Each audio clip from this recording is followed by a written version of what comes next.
क्रीडांगण कार्यक्रम ऐकणाऱ्या सर्व रसिक श्रोत्यांचं या कार्यक्रमामध्ये मनपूर्वक स्वागत आणि प्रेरणाचा सस्नेह नमस्कार. श्रोते हो, खेळ म्हटलं की आपल्याला मैदान आठवतं. या मैदानामध्ये आपल्याला आवडणारा खेळ आपण अगदी मनसोक्त खेळत असतो. वेगवेगळे सवंगडी आपल्यासोबत असतात.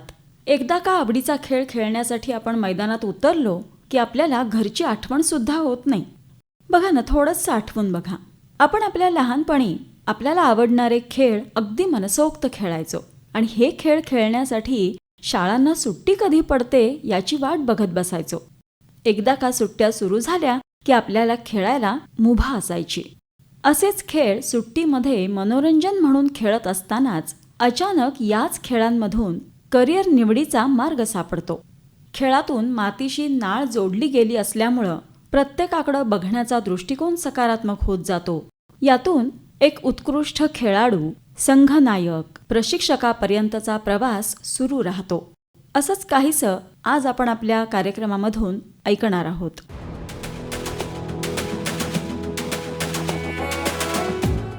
खो खो प्रशिक्षक संतोष कर्नाळे यांच्याकडून आपण खूप साऱ्या गोष्टी जाणून घेणार आहोत. ऐकूया प्रेरणा साठे यांनी घेतलेल्या त्यांच्या या मुलाखतीचा भाग पहिला. नमस्कार रसिक श्रोते हो, नमस्कार. आज क्रीडांगण या कार्यक्रमामध्ये आपण भेटणारे खो खो प्रशिक्षक संतोष भालचंद्र कर्नाळे सर यांना. आपल्या स्टुडिओमध्ये सर्वप्रथम आपण त्यांचं स्वागत करूया. कर्नाळे सर, आमच्या स्टुडिओमध्ये तुमचं खूप मनापासून स्वागत आहे. धन्यवाद. नमस्कार सर. नमस्कार. आज आपण खो खो या खेळाविषयी संपूर्ण माहिती घेणार आहोत. पण मला सुरुवातीलाच तुम्हाला असं विचारायला आवडेल की तुमचं लहानपण नेमकं कुठं गेलं? तुम्ही मूळचे कुठले आहात? आम्ही मूळचे कुपवाडचे. हां. आमचं लहानपण सर्व कुपवाडात गेलं. आई वडील शेती करायचे, बरं. त्यामुळे आमचं घर शेतातच होतं. कुपवाड बुधगाव रस्त्याला कुपवाडपासून 3 किलोमीटरवरती आमचं घर होतं. शेती तिथंच आहे. तिथून मग आम्ही शाळेला कुपवाडला पायी यायचं चालत. अच्छा. माझं सर्व 4थीपर्यंतचं शिक्षण जिल्हा परिषद शाळेत झालं कुपवाडमध्ये. हां. आणि तिथून 5वी पासून 10वीपर्यंतचं शिक्षण देशभक्त RP पाटील विद्यालय कुपवाड या ठिकाणी झालं. बरं. मग जेव्हा तुम्ही शाळा कॉलेजमध्ये ज्या वेळेला होतात त्यावेळेला तुम्ही वेगवेगळ्या खेळांमध्ये सहभागी होत होतात की तुम्हाला विशिष्ट अशा खेळाची कोणती आवड होती? नाही, होतो. शाळेत असताना ॲथलेटिक्सची आवड होती, त्यामुळे 100 मीटर 200 मीटर धावणे स्पर्धेत मी भाग घ्यायचो. त्याचबरोबर आमच्या शाळेचा खो खोचाही संघ होता, त्याही संघात मी खेळायचो. बरं. आणि ती आवड लहानपणापासूनच होती. तसं क्रिकेट मला फार आवडायचं पहिल्यापासून. त्यामुळे क्रिकेट मी खेळायचो. सांगलीला मी जोब सरांच्याकडं प्रॅक्टिस करायचो नेटला. आणि मी तसा एकदा सांगली जिल्हा संघातनं अंडर-16च्या जिल्हा संघातून क्रिकेटही खेळलो आहे. होय का? अरे वा. म्हणजे 16 वर्षाखालील गटामध्ये तुम्ही क्रिकेट खेळलेले आहात. मग त्याच्यानंतर तुम्हाला क्रिकेट खेळाविषयीची आवड नाही राहिली की कसं झालं नेमकं? नाही, थोडं घरच्या परिस्थितीमुळं आणि थोडं येणं जाणं थोडं लांब पडायला लागलं, कुपवाडून सांगलीला येणं. आणि थोडं शेतीची जबाबदारी अंगावर पडत गेली, घरची जबाबदारी पडत गेली. त्यामुळं क्रिकेटचं थोडं नाद होता, चांगला व्यसन होतं, पण ते पुढं कंटिन्यू करू शकलो नाही. अच्छा. मग घरामध्ये तुमच्या कोणी असे खेळाडू आहेत का? म्हणजे वडील, आजोबा असे का तुम्ही पहिलेच असे घरातले आहात सदस्य की ज्यांना खेळाची आवड आहे? नाही, घरी आमच्या कुणालाही खेळाचा कसलाही नाद नाही आहे. आजही कुणाला नाद नाही आहे. साधी एखादी क्रिकेटची मॅच लागली तरी कोणी बघत नाही त्याच्याकडे. अरे बापरे, म्हणजे पहिल्यांदाच असं ऐकायला मिळतंय. पण मला खूप नाद होता. अगदी शाळेत असल्यापासून खेळाकडे वड फार होती. बरं. त्यामुळं मी खेळाकडे जास्त झुकलो. आजही आमच्या घरात आमचे सर्व काका असतील, चुलत बंधू असतील आणि सगळेच जेवढे आमचे आहेत तेवढं कुणालाही आज खेळाचा नाद नाही आहे. आज माझी मुलगी तेवढी खेळत्या. ती सिनियर राष्ट्रीय स्पर्धेत महाराष्ट्राकडून खेळलेली आहे खो खोमध्ये. आणि त्या ठिकाणी सुवर्णपदक मिळाल्या. मागच्या 2 महिन्यापूर्वीच त्या स्पर्धा ओडिसा या ठिकाणी झाल्या होत्या. अच्छा. याच्यापूर्वी ती 14 वर्षाखालील शालेय राष्ट्रीय स्पर्धेत खेळली होती. त्या ठिकाणी तिला सुवर्णपदक होतं. आणि बरेच वर्ष झाले ती सांगली जिल्हा संघाकडून किशोर गट असेल, कुमार गट असेल किंवा सिनियरचा गट असेल, ती सांगलीकडून खेळत आहे. बरोबर. आणि ती आता माझी परंपरा पुढे चालवत्या. बाकी कुणालाही कशाचाही खेळाचा नाद नाही आहे. आता मला एक सर असं विचारायचं आहे, उत्सुकता म्हणून, की तुम्हाला तर सुरुवातीपासून क्रिकेट आवडायचं, सगळं बालपण तुमचं शेतीमध्ये गेलं कारण घर शेतात असल्यामुळं. मग खो खोकडे तुम्ही कसं काय वळलात? जरी शाळेमध्ये खो खोचा संघ जरी असला तरी क्रिकेटमधून डायरेक्ट खो खोकडं येणं म्हणजे तसं एक वेगळं वाटतं ना, तर तुम्ही खो खोकडं कसं काय वळलात? नाही, तो एक ॲक्सिडेंटलीच वळलेला आहे असं म्हटलं तरी चालेल. बरं. कारण काय झालं, आमची 10वी झाली आणि 10वी नंतर सुट्टीत काय करायचं आता, ह्या अशी एक कल्पना डोक्यात आली. आम्ही एक 4-5 मित्रांनी मिळून मनोरंजन म्हणून खो खो हा खेळ आम्ही खरं तर चालू केला. आम्ही शाळेत असताना एकत्र खो खो खेळायचो, त्यामुळे क्रिकेट नंतर आवड असणारा खेळ खो खो होता. त्यामुळे आपल्याला सुट्टीत आता काय करायचं म्हणून आम्ही तो खेळ चालू केला आणि तो मात्र पुढं तसाच कंटिन्यू राहिला आणि वाढत गेला. त्यानंतर आम्ही असंच प्रॅक्टिस करत असताना आम्हाला एक बुधगाव हायस्कूलचे सतीश बनसोडे सर म्हणून होते आणि राहायला कुपवाडला होते. ते सहज रस्त्यानं जाताना आम्हाला खेळताना पाहिलं त्याने. मग ते स्वतः एक खो खोचे राष्ट्रीय खेळाडू होते. मग ते आमच्याजवळ आले. त्याने आम्हाला सुचवलं की मी तुम्हाला खो खोचं मार्गदर्शन करतो. त्यांनी 1-2 वर्ष आम्हाला मार्गदर्शन केलं आणि त्यानंतर त्यांची बदली परत विटा या ठिकाणी झाली, त्यामुळे ते गेले आणि त्याच्यानंतर मात्र आम्ही ते कंटिन्यू ठेवलं आणि आज तक ते आमचं चालू आहे. हो. बरं, तुमचं पुढं 10वी नंतर शिक्षण काही घेतलं तुम्ही कॉलेजचं की फक्त खो खोकडेच लक्ष दिलं? नाही, जरा खेळाचं नाद असल्यामुळे 10वी नंतर माझं शिक्षण नाही झालं आणि शेतातली जबाबदारी माझ्यावर पडली, घरची जबाबदारी पडली, त्यामुळे थोडं शेतीकडेच जास्त ओढ आमचा होता. त्यामुळे शेतीतच जास्त रमलो आणि खेळ हे 2 गोष्टीच चालू राहिल्या. एक तुमच्या बाबतीत असं अभिमानानं म्हणावं लागेल की शिक्षण जरी कमी असलं तरी खेळासमोर त्याचं काहीच चाललं नाही. तुम्हाला खेळाची आवड असल्यामुळे तुम्ही त्या खेळाच्या मुळापर्यंत पोहोचलात आणि त्यातले सगळेच बारकावे समजून घेतलेत आणि आज एक प्रशिक्षक म्हणून उत्तम तुम्ही सगळ्या विद्यार्थ्यांना घडवायचं काम करताय. त्यामुळं शिक्षण कमी आहे म्हणून खेळ थांबला असं अजिबात झालेलं नाहीये तुमच्या बाबतीत. शिक्षण कमी असलं तरी खेळाचा नाद असल्यामुळे त्यातले बारकावे बरेचसे वेगवेगळ्या स्पर्धेच्या ठिकाणी जाऊन किंवा प्रत्यक्ष अनुभव घेऊन त्यातून शिकत गेलो आणि त्याचा अनुभवाचा फायदा मी माझ्या खेळाडूंना देत गेलो आणि ते खेळाडू घडत गेले. बरोबर. माझं जरी शिक्षण कमी असलं तरी माझे खेळाडू भरपूर शिकले, त्याचा मला फार अभिमान आहे. तेच तर, आणि खेळामध्ये तुम्ही तुमचं सगळं कर्तृत्व दाखवताय आजपर्यंत, त्यामुळे विद्यार्थी पण चांगल्या पद्धतीनं घडतायत. खरं तर तुम्ही सुट्टीमध्ये एक मनोरंजन म्हणून किंवा एक करमणूक म्हणून सुरुवात केलेला जो खेळ आहे त्या खेळामध्ये आपण कधीतरी प्रशिक्षक होऊ असं तुम्हाला कधी वाटलं होतं? असं काय नव्हतं, पण एक खेळाडू म्हणून मी सुरुवातीला खो खो खेळायचो, माझ्या मंडळाकडून मी खेळायचो. पण सर जसे गेले, 2 वर्ष ते होते आमच्यापाशी, ते गेले. त्याच्यानंतर मला इतका वेळ होता खेळाचा की ते खेळाडू घडवतील. मला नाद असल्यामुळं मी त्या जास्त इन्व्हॉल्व होत गेलो आणि मी खेळाडू घडवण्यासाठी प्रयत्न चालू केले. मला मार्गदर्शन करायला खरंच तर भरपूर आवडतं मॅडम. मी कमी खेळलो, जास्त नाही खेळलो, पण एक खेळाडू घडवायला मार्गदर्शन करायला मला फार आवडतं. मला नाद आहे त्याचा. आजही सांगली जिल्ह्याच्या संघावरून मार्गदर्शक म्हणून जाताना किंवा महाराष्ट्राच्या संघावरून मार्गदर्शक म्हणून जाताना तिथं काम करायचा पुरेपूर आनंद मी घेत असतो. आणि खरं तर खेळाचा आनंद आपण स्वतः घेतला तर त्या खेळामध्ये अजून उत्साह वाढत जातो. अगदी बरोबर आहे सर तुमचं.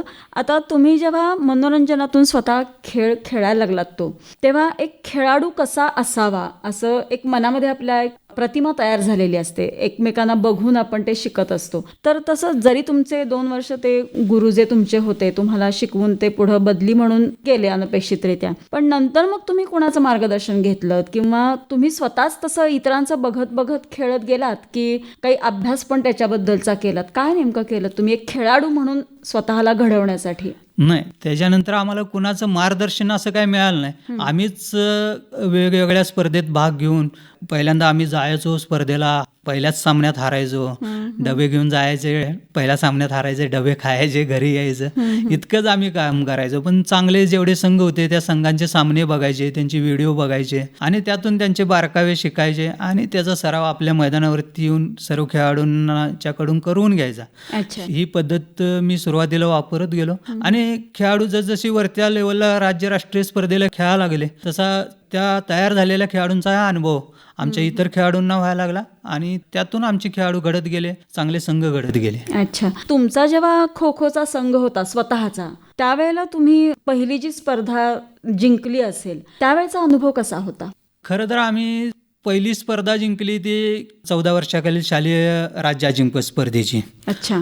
तो अनुभव फार मोठा होता. फलटण या ठिकाणी त्या शालेय राज्य स्पर्धा झाल्या होत्या हां. आणि त्या ठिकाणी आमचा पहिल्यांदाच संघ म्हणजे माझे मंडळाचे सर्व खेळाडू देशभक्त आर पी पाटील विद्यालयाकडून खेळत होते हां. आणि त्या ठिकाणी अगदी शेवटचा सामना जो अटीतटीचा झाला आणि सडन डेथपर्यंत शेवटच्या 2 पूर्ण सामना बरोबरीत सुटला. त्याच्यानंतर जादा डावही बरोबरीत सुटला बरं. आणि तो लघुत्तम आक्रमण अशा पद्धतीनं म्हणजे जो खेळाडू पहिला बाद लवकर करतो तो संघ विजयी होतो अशा ह्या पोझिशनपर्यंत गेला आणि तो सामना त्यांचा खेळाडू आम्ही 1 मिनिट 27 सेकंदला मारला होता. बरं. परंतु आमचा एक खेळाडू अजय पाडे म्हणून होता जो चांगला संरक्षक होता. 1 मिनिट 27 सेकंदपेक्षा जास्त संरक्षण त्यानं केलं आणि आम्ही तो सामना जिंकला.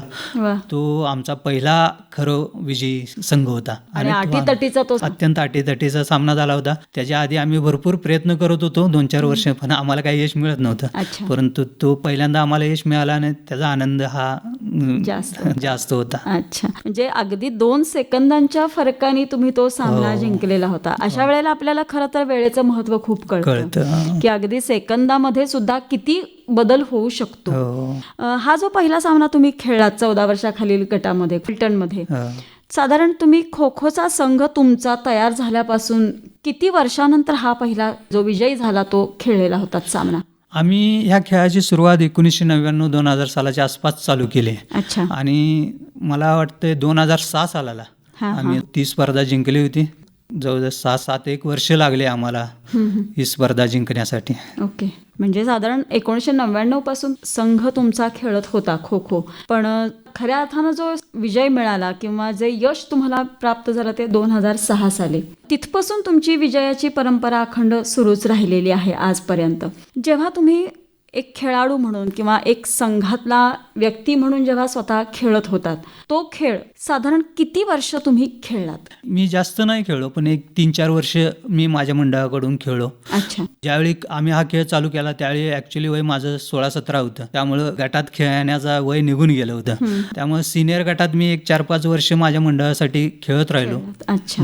म्हणजे 4 ते 5 वर्षांचा तुम्हाला खेळण्याचा अनुभव होता. बरोबर. पण हा जेव्हा संघ तुम्ही तयार केलात खो खोचा, तेव्हा सुद्धा इतरांचे व्हिडिओ बघून किंवा सतत स्पर्धांना जाऊन अपयश जरी पदरात पडलं तरी सुद्धा ते पचवून त्याच्यामधून आपल्याला काय नेमकं शिकता येईल हे बघून बारकावे सगळे लक्षात घेऊन तुमचा संघ तयार होत गेला. मग जेव्हा 4-5 वर्ष तुम्ही खेळलात सिनियर गटामधून तुमच्या ग्रुपमधून, नंतर मग आपण प्रशिक्षक व्हावं असं तुम्हाला केव्हा वाटलं? एकतर त्या मंडळाची पूर्ण जबाबदारी माझ्यावरतीच पडली सर गेल्यानंतर. आणि खेळाडू म्हणून खेळत असलो तरी त्या संघाचा प्रशिक्षक पण मीच होतो आणि खेळाडूही मीच होतो. अच्छा. म्हणजे तेव्हाही तुम्ही प्रशिक्षकाची धुरा सांभाळतच मी खेळत होतो. आणि त्याच्यानंतरही मी मुलांच्यासाठी ते कंटिन्यू काम केलं. माझा 14 वर्षाखालीलचा गट माझा सगळ्यात आवडता गट आहे. त्याच खेळाडूंना मार्गदर्शन करायला मला फार आवडतं. मी ते गेले 20-22 वर्ष ते काम करतोय. जवळजवळ मागच्या 16-17 वर्षात 13 वेळा जिल्हा अजिंक्य स्पर्धेचं किशोर गटाचं विजेतेपद आमच्या संघाला आहे. आणि मला त्या संघाबरोबर काम करायला फार मजा येते. आजही आमच्या 14 वर्षाखाली म्हणजे छोटी मुलं आहेत आणि ते लॉंग टाइम राहतात, आपल्याला उपयोगाला येतात. त्यामुळे त्या गटाला काम करायला मला फार आवडतं. आणि लहान मुलं ही प्रामाणिक असतात, सांगेल ते त्या पद्धतीने काम करतात, सरावाला प्रामाणिकपणे वेळ देतात, भरपूर कष्ट करायची तयारी असते. त्यामुळे त्या गटाला मला सराव घ्यायला फार आवडतो. आणि आज माझ्या ग्राउंडवरती छोट्या मुलांच्याकडेच माझं जास्त लक्ष असतं. सिनियरचे खेळाडू हे वेगवेगळ्या मोठ्या स्पर्धेत, राज्य राष्ट्रीय स्पर्धेत खेळल्यामुळे त्यांच्याकडे बराचसा अनुभव आलेला आहे. त्यामुळे ते त्यांनी बऱ्यापैकी सराव करतात. काही चुका असतील, काही त्यांना गरज वाटेल तर मी मार्गदर्शन त्यांना करत असतो. म्हणजे जास्त फोकस तुमचा 14 वर्षाखालील मुलांच्याकडे आहे. म्हणजे साधारण 9वी पर्यंतची मुलं. आणि त्या मुलांना सुद्धा एक खेळकर वय असतं त्यांचं ते खेळण्याचं. आणि त्याच्यातून चुणूक दिसत असते त्यांच्यामध्ये की नेमका हा विद्यार्थी कोणत्या खेळामध्ये पुढे येईल.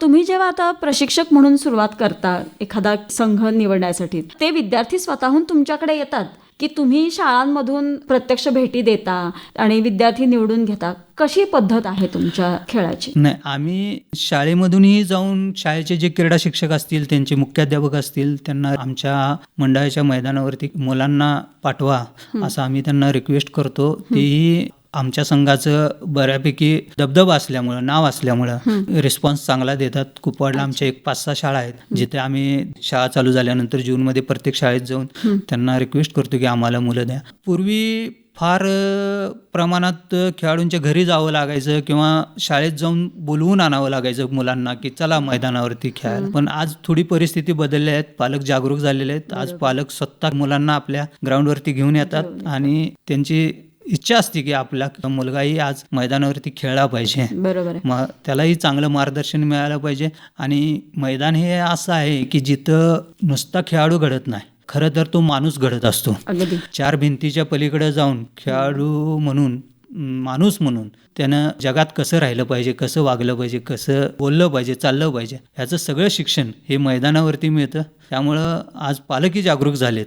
बरोबर. ती मुलांना आज मैदानावरती स्वतः घेऊन येतात. अच्छा, हे खरं तर खूप चांगली बाब आहे. आता सध्या परिस्थिती जशी बदलतीये तसं आपल्या पाल्याचा सर्वांगीण विकास कसा होईल, फक्त अभ्यासकी अभ्यास न करता शारीरिक त्याची हालचाल पण व्हायला पाहिजे आणि त्याच्या अंगभूत जे काही कलागुण असतील ते सुद्धा मैदानात गेल्याशिवाय बाहेर पडत नाहीत, हे सुद्धा पालकांनी आजकाल ओळखलेलं आहे. आणि मला वाटते तुम्हीही तसं त्या मुलांना सांगत असता शाळांमध्ये जाऊन, आणि म्हणून मुलं आज तुमच्याकडे स्वतःहून येतात, खेळामध्ये सहभागी होतात.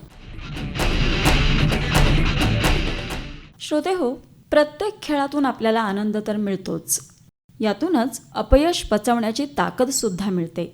आपण का अपयशी झालो याची कारणं आपण शोधतो आणि त्याच्यावरती मार्ग काढून पुन्हा एकदा नव्यानं सराव सुरू करतो. वेळेचं महत्त्व समजतं. बारकाईनं निरीक्षण केल्यामुळं खेळातील अतिशय सूक्ष्मातील सूक्ष्म असे बारकावे सुद्धा आपल्याला कळतात, जे खेळासाठी खूप महत्त्वाचे असतात. स्वतःला जो खेळ आवडतो त्या खेळाची आवड जर आपण जोपासली तर याचा इतर कोणत्या गोष्टीवरती नकारात्मक परिणाम तर होत नाहीच, उलट सकारात्मक परिणाम होऊन जीवनाकडे बघण्याचा दृष्टिकोनही आपला बदलतो. या आणि अशा अनेक गोष्टी आपण जाणून घेतल्या खो खो प्रशिक्षक संतोष कर्नाळे यांच्या प्रेरणा साठे यांनी घेतलेल्या मुलाखतीच्या पहिल्या भागामधून. श्रोते हो, अजूनही आपल्याला त्यांच्याकडून खूप काही गोष्टी जाणून घ्यायच्या आहेत, पण आजच्या कार्यक्रमामध्ये नाही, कारण आजच्या कार्यक्रमाची वेळ आता संपत आली आहे. तेव्हा रसिक श्रोते हो, या कार्यक्रमामध्ये आज आपण थांबूया. पुन्हा भेटू पुढच्या क्रीडांगण या कार्यक्रमामध्ये संतोष कर्नाळे सरांसोबत पुढच्या भागामध्ये. तोपर्यंत या कार्यक्रमाचे सादर करते श्रीनिवास जरंडीकर यांच्यासह मला प्रेरणा साठेला आता निरोप द्या. नमस्कार.